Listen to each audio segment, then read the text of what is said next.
You can spend 30 years congratulating yourself on what you achieved yesterday while completely missing what you were supposed to become today. That is the tragedy I see every single morning when people wake up rehearsing old victories instead of preparing for present assignments. The manufacturer does not celebrate the factory for yesterday's production run. He demands today's output. And yet somehow, we have convinced ourselves that morning routines are about feeling good instead of being realigned to assignment. Let me submit to you that most of what you tell yourself in the morning is maintaining your dysfunction. You are not building your future. You are protecting your comfort. You are not preparing for purpose. You are preparing for performance. And there is a monumental difference between those two realities. Performance is about what people see. Purpose is about what heaven assigned. One is audience driven. The other is assignment driven. And most people never discover the difference because they spend their mornings talking to themselves about the wrong things. Where purpose is not known, abuse is inevitable. So when you wake up without clarity about why you exist, you will abuse the day. You will abuse your energy. You will abuse your conversations. You will abuse your opportunities. Not because you are lazy, but because you are unclear. And unclear people work harder than anyone else while producing nothing of eternal value. I have watched brilliant people exhaust themselves building monuments to their insecurity instead of fulfilling their assignment. Why? Because nobody taught them what to tell themselves when the sun comes up. The manufacturer builds every product with specific operating conditions. You do not use a microwave to refrigerate food. You do not use a dishwasher to dry clothes. Each machine has design specifications. And when you violate those specifications, you do not get malfunction. You get destruction. Human beings are no different. You were manufactured with specifications. You have optimal operating conditions. And every morning you must realign yourself to those conditions or you will spend your entire day operating outside of your design tolerance. That misalignment does not feel wrong at first. It feels normal. And that is the most dangerous deception on earth. Listen carefully. Your morning conversation with yourself is either an alignment protocol or a maintenance program for your limitations. Most people wake up and immediately begin negotiating with their potential. They tell themselves what is realistic. They remind themselves what did not work yesterday. They rehearse their constraints, their age, their education, their resources, their failures. And they believe they are being honest. But you are not being honest. You are being historical. There is a profound difference between truth and history. History is what happened. Truth is what is possible. And every morning you must choose which one gets your attention first. Now let me show you something that will disturb your comfort. A seed does not negotiate with the ground. It does not wake up and assess whether conditions are favorable. It does not conduct a feasibility study on germination. It simply obeys its internal instruction. It responds to moisture. It responds to darkness. It responds to pressure. And in that response, the seed ceases to exist as a seed and becomes something greater. The seed dies, not because it failed, but because it succeeded. It fulfilled the assignment embedded in its design. But notice this, the seed never survives its own success. Breakthrough always requires the death of your current form. That principle destroys most people's morning routine. You wake up trying to preserve yourself when your assignment requires your transformation.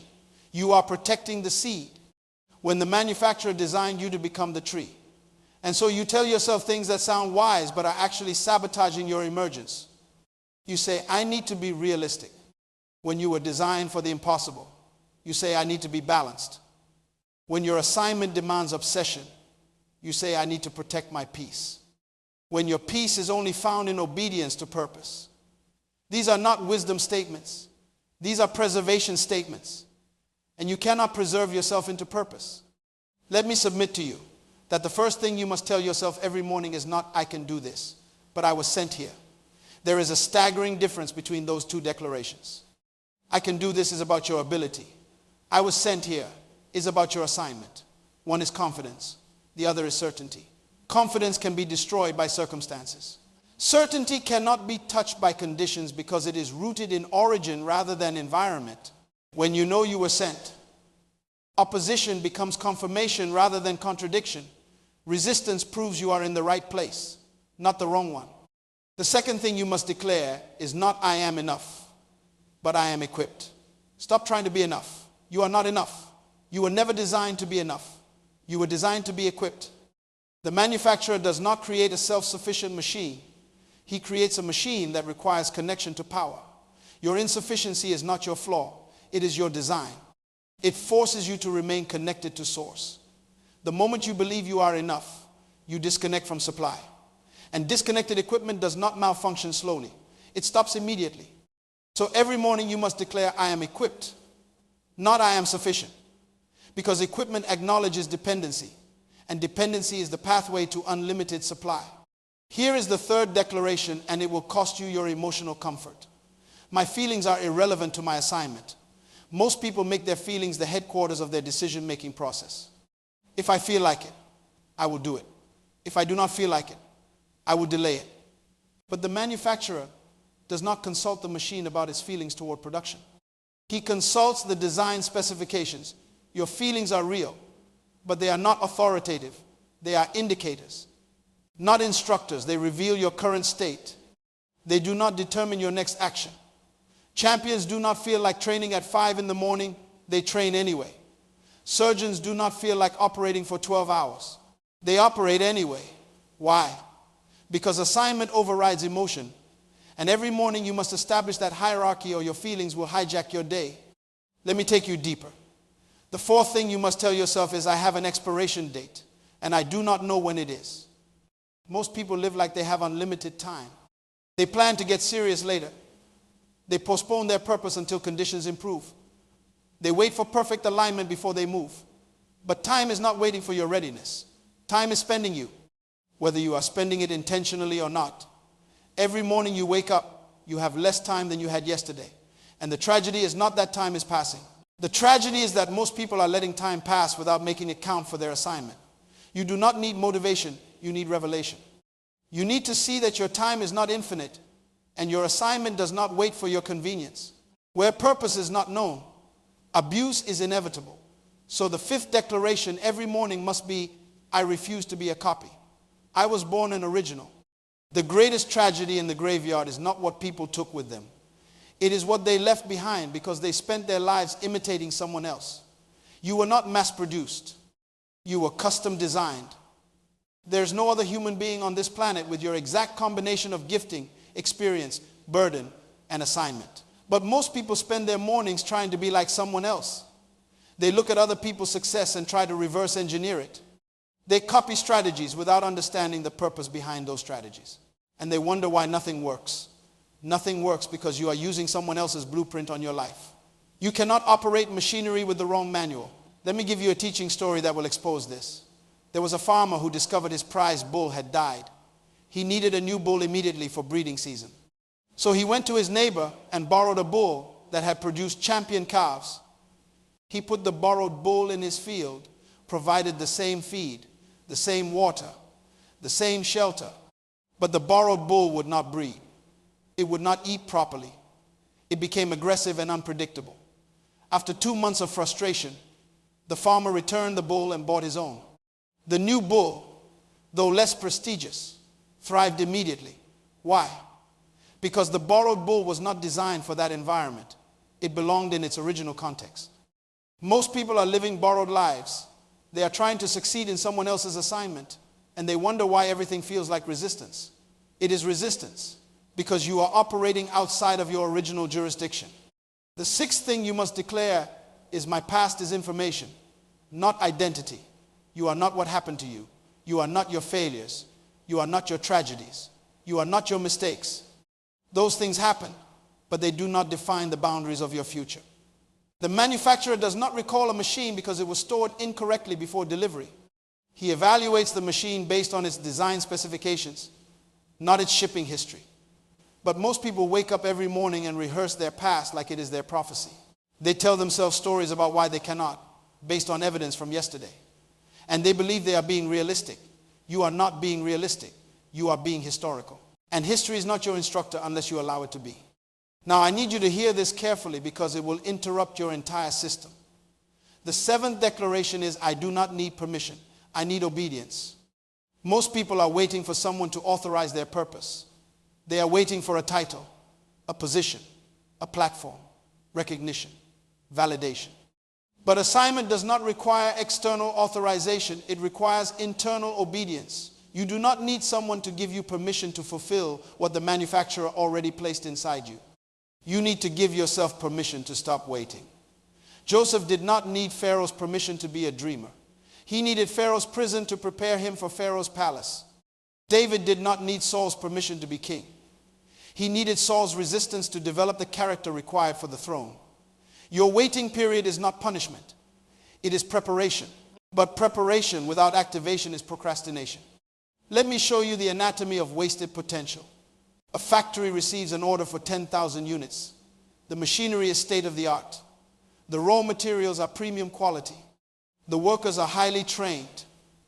But the factory manager decides to wait for better economic conditions before starting production. He wants certainty. He wants guarantees.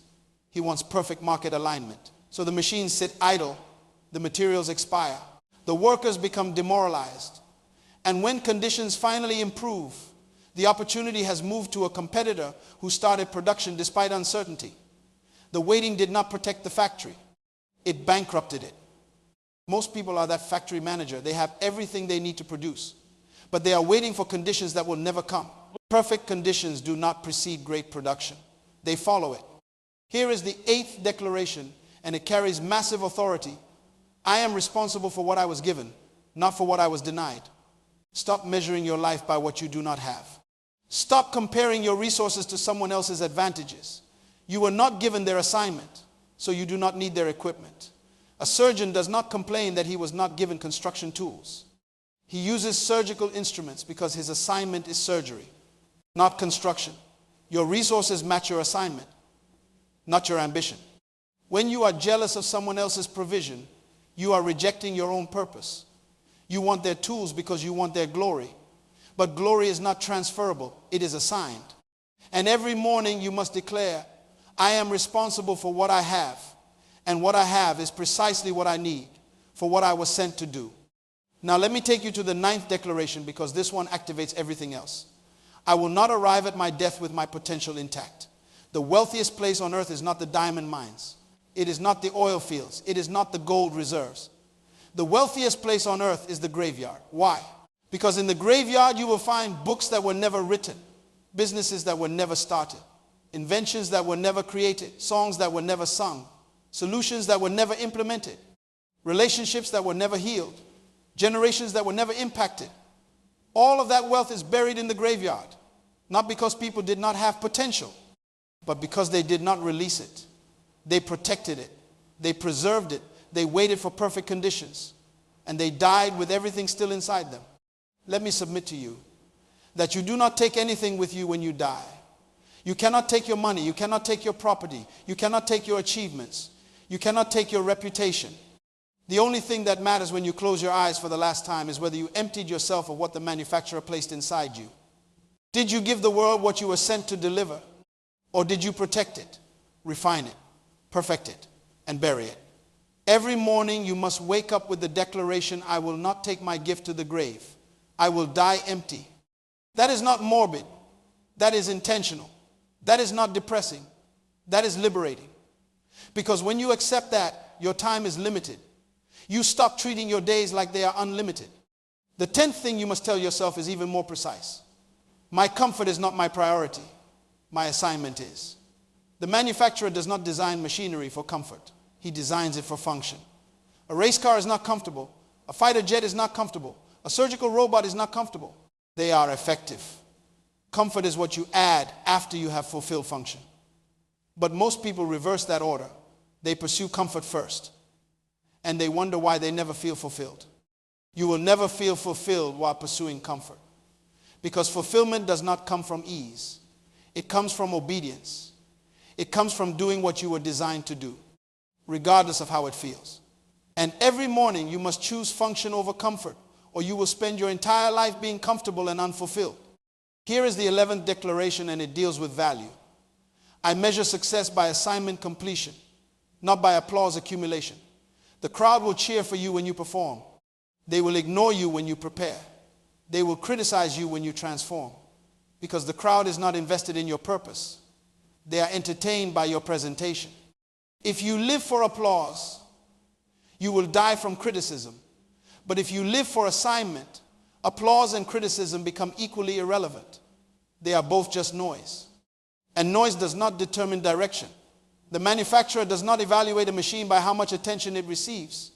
He evaluates it by whether it fulfilled its design specifications. Your success is not measured by how many people notice you. It is measured by whether you completed what you were sent to do. Now let me show you how to measure that. Every morning, ask yourself these 3 questions. First, what was I designed to produce? Not what do I want to produce, but what does my design require me to produce? Second, what am I actually producing today? Not what am I busy with, but what am I producing that aligns with my design? Third, what is the gap between my design capacity and my current output? That gap is not your failure. It is your assignment. Closing that gap is your responsibility. And every morning you must commit to reducing that gap, not explaining it. The 12th and final declaration is the most powerful. Today is not a rehearsal. It is the performance. You do not get to practice life. You do not get to do a dress rehearsal for Tuesday and then perform on Wednesday. Every day is opening night. Every conversation matters. Every decision compounds. Every action either moves you toward your assignment or away from it. There is no neutral territory. You are either advancing or retreating. And standing still is just slow motion retreat. So every morning you must eliminate the mindset that says, I will get serious later. I will start next week. I will commit when conditions improve. Today is the day. This morning is the moment. And if you are waiting for a more convenient season, you have already missed multiple seasons while waiting. Let me give you another teaching story that reveals this principle. There was a builder who purchased land to construct an office complex. He had the blueprints. He had the permits. He had the financing. He had the team. But he decided to wait for the perfect weather pattern to begin excavation. He wanted 60 consecutive days of no rain, moderate temperatures, and low wind. He waited for 3 years. And in those 3 years, property values dropped, interest rates increased, and his financing expired. When he finally decided to build regardless of weather, he had lost everything. The waiting that was supposed to protect his investment destroyed it. Perfect conditions are not a prerequisite for obedience. They are a fantasy that justifies disobedience. Now let me show you how to activate these 12 declarations. Because revelation without application is just sophisticated procrastination.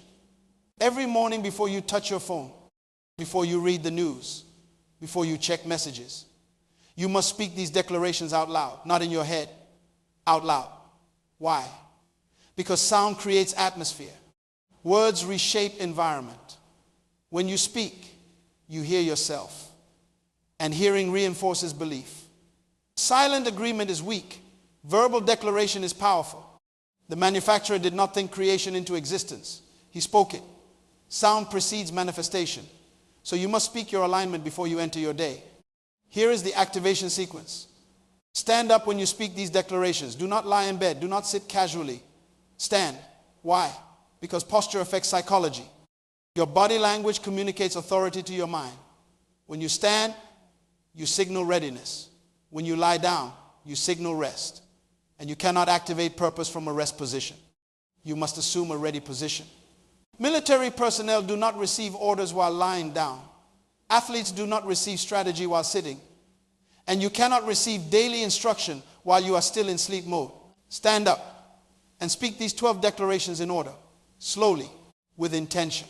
After you speak them, write down 3 specific actions you will take today that align with your assignment.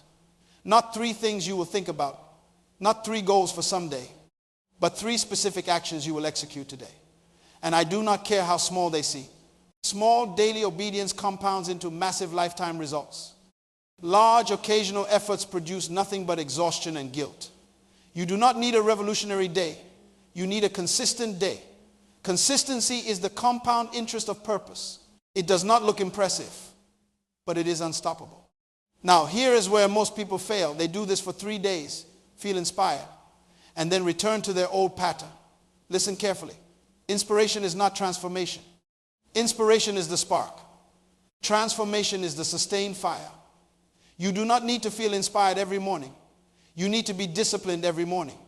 Discipline is doing what needs to be done when it needs to be done, whether you feel like it or not. Champions are not people who feel motivated all the time. They are people who execute regardless of how they feel. And that execution begins the moment you open your eyes. Let me address something that will try to sabotage this entire system. Your emotions will resist this protocol. You will wake up and not feel like standing. You will not feel like speaking declarations. You will not feel like writing actions. Your feelings will tell you that you are tired, that you can start tomorrow, that one day off will not matter. Do not negotiate with that voice. It is not wisdom. It is preservation. It is your comfort system trying to protect your current state. And your current state is exactly what needs to be dismantled. So when you do not feel like doing it, that is precisely when you must do it. Because breakthrough does not happen when you feel ready. It happens when you obey despite how you feel. Here is the measurement system. At the end of each week, ask yourself one question. Did I complete the 3 daily actions I committed to for 6 out of 7 days? Not 7 out of 7. Because perfection is not the goal. Progress is. 6 out of 7 is 86% execution. That is championship level consistency. If you can maintain 86% execution for 90 days, you will not recognize your life. Not because something magical happened, but because compound obedience creates exponential results. Small daily alignment produces massive yearly transformation. Now let me deal with the greatest threat to this protocol, comparison. You will be tempted to compare your progress to someone else's results. Do not do it. You are not competing with anyone else. You are closing the gap between your design and your output. That gap is unique to you. Someone else may close their gap faster. Someone else may have a smaller gap. Someone else may have more visible results. None of that matters. Your assignment is not their assignment. Your timeline is not their timeline. Your process is not their process. Comparison is the graveyard of purpose because it shifts your focus from your lane to someone else's lane. And when you are watching their lane, you crash in yours. Let me give you the final teaching story. 2 farmers planted fields on the same day. One farmer planted corn. The other planted oak trees. After 90 days, the corn farmer harvested his crop, sold it, and made money. The oak tree farmer had nothing visible. After 1 year, the corn farmer had harvested 4 crops. The oak tree farmer still had nothing to show. After 5 years, the corn farmer had made consistent income. The oak tree farmer was still waiting. After 30 years, the corn farmer was still planting and harvesting annually. The oak tree farmer cut down his first tree, sold the timber, and made more money than the corn farmer had made in 30 years. Then he sold another tree and another. And his grandchildren sold trees, and their grandchildren sold trees. Who succeeded? Both. But they had different assignments, different timelines, and different harvest cycles. If the oak tree farmer had compared himself to the corn farmer, he would have quit in year 2. But he understood his assignment, and he stayed faithful to it. You have an assignment, you have a timeline, you have a harvest cycle, and none of those 3 things match anyone else's. So every morning when you speak your declarations, you are not preparing to be like someone else. You are preparing to be exactly who you were manufactured to be. You are not copying a model. You are fulfilling a design. You are not performing for applause. You are executing for completion. And when you close your eyes for the last time, the only question that will matter is whether you gave the world what you were sent to deliver. So here is your charge tomorrow morning. The moment you open your eyes, you have a choice. You can reach for your phone and let other people's priorities hijack your day. Or you can stand up and speak your alignment. You can rehearse your limitations. Or you can declare your design. You can negotiate with your feelings. Or you can execute your assignment. The choice is yours. But understand this. Every morning you delay alignment is a morning you spend operating outside of your design specifications. And equipment that runs outside of design specifications does not last. It breaks down. It becomes ineffective. It gets replaced. You were not created to be replaced.